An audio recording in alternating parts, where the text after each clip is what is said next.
Assalomu alaykum, hurmatli ijtimoiy tarmoq foydalanuvchilari. Mana yana yangi qisqacha video qilishga niyat qilgandim. Bundan oldingi videolarimni ham qisqa qo'yib boryapman. Bundan oldingi videolarimda aytganimdek, bu kanalim yangi. Shu o'zimni kommunal sohadagi imtiyozlarim, majburiyatlarimni o'rganaman deb, bu o'zimni shaxsiy kommunal, ya'ni shaxsiy xonadonimni kommunal sohasidagi ma'lumotlarni o'rganib boryapman. Bundan oldingi qilgan videolarimda ham aytganman, suv, gaz, ichimlik suvi, tabiiy gazni. Endi ulardan masalan yana bugun bir elektr energiyani ham, ya'ni mana shu ishlatayotgan to'kimiz deydi, elektr energiyani ham bir shartnoma daftarchasini ochib bir ko'ray deb, shu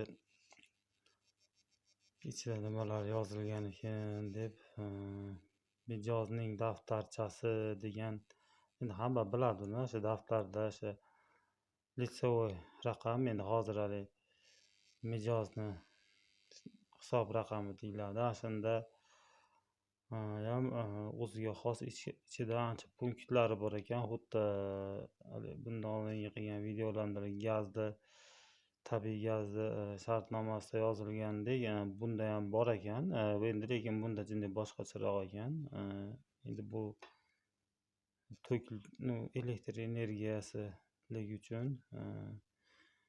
masalan bulardan mana men yasha o'zim qiziqib o'qiganim va o'rganayotganlarim, mana aqlli uchuvchika, buni ham 2019da almashgan bo'lsa, bu almashganda ham xuddi faqat bu boshqacha bo'lar ekan. Shu elektr tarmoqlari AJ dalolatnoma deyiladigan. Gazda ham hisoblagichlar, tabiiy gazda ham hisoblagichlar almashayotganda, o'rnatilayotganda dalolatnoma qilingandek, bu elektr energiyasida ham uchuvchilarni shu hisoblagichda almashtirayotganda buni ham xuddi shu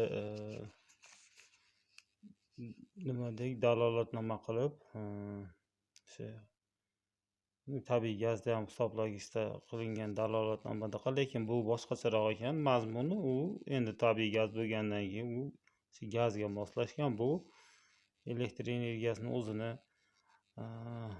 korxonasi, ya'ni shu tarmoqlarga qarashli deb dalolatnoma tuziladigan. Masalan,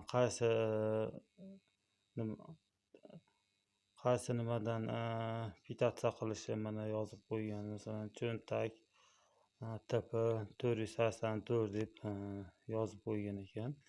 Masalan, dalolatnoma qilayotganda shu vakil, shu o'zini elektr energiyasidan mas'ul vakili bo'ladigan uy sohibini, men o'zimni shaxsiy xonadonimnikini aytyapman. Bu o'zimni shaxsiy xonadonimnikini o'rganyapman. Kommunal sohadagi elektr energiyasini hisoblagichini alishtirganda ham qanday hujjatlar qilinishini o'rganmoqchi edim. Mana shunga buni ham shu daftarchasini ochib, bir chekkadan shartlarini, shu yetkazib berish qonun qoidalarini o'rganyapman. Bulardan mana shu hozir aytganimdek, uchuvchini, ya'ni hisoblagichda aqlli hisoblagichga alishtirayotganda ham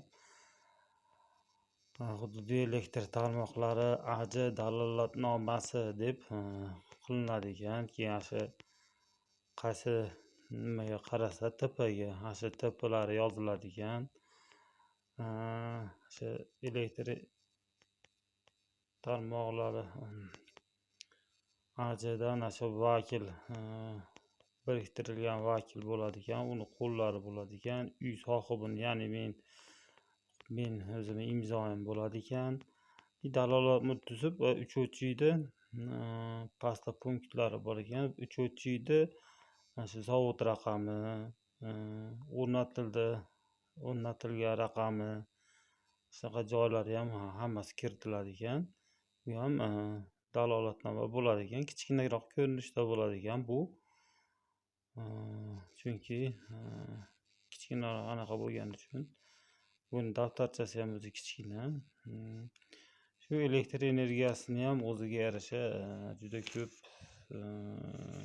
ichida qonun qoidalarini, shartnomalarni o'z ichiga oladi ekan. Uni ham hozir o'qib chiqyapman. Qanday tartibda qabul qilib, qanday tartibda iste'molchidan to'xtatib qo'yish degan shartlari, bo'limlari bor ekan. Xuddi bundan oldingi haligi tabiiy gazda aytganimdek, bo'lim va punktlari bordek, buni ham ichida shartnomalarida bo'lim va punktlari bor ekan. Elektr energiyasini o'sha iste'molchi daftarchasini ichida ham xuddi shartnoma shartlari degan joylari bor ekan. Hozir darslarni ham o'qib o'rganishni boshladim. Tez orada yangi video qilib qo'yaman. Rahmat.